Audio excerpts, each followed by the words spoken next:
Vladimir Poutine tenait ce jeudi sa conférence de presse annuelle, un rendez-vous lors duquel le président russe a balayé les grands dossiers internationaux. Il a répondu aux questions de notre correspondante sur les tensions entre Kiev et Moscou.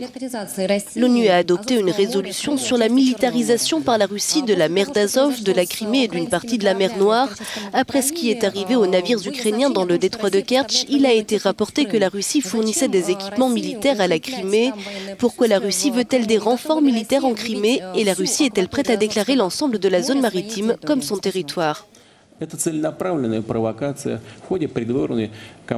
C'était une provocation délibérée dans le cadre de la campagne électorale de M. Porochenko. Comme nous l'avons déjà dit dans les médias, nous avons donné l'ordre d'avoir accès au journal de bord. Et celui-ci mentionnait de passer clandestinement. Qu'est-ce que ça veut dire clandestinement? Sans la coopération des commandants, personne ne le saura. Et ceux qui mènent le bal à Kiev, qui donnent le ton, parlent du fait qu'ils sont prêts à faire sauter le pont. Nous ne pouvons pas permettre que cela arrive.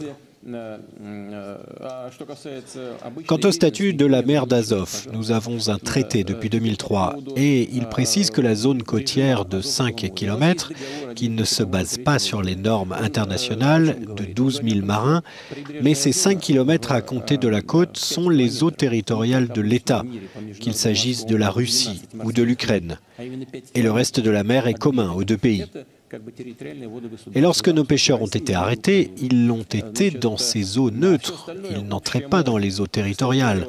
Et ils sont toujours détenus, y compris le capitaine. Et Euronews n'en parle pas, comme si c'était monnaie courante. Il en va de même pour les autres marins, y compris l'équipage d'un cargo. Toute l'équipe est détenue quelque part et personne n'en parle. Nous sommes prêts à respecter nos accords et nous ne prenons aucune mesure unilatérale. Поэтому мы готовы придерживаться этих договоренностей и не объявлять никаких односторонних действий.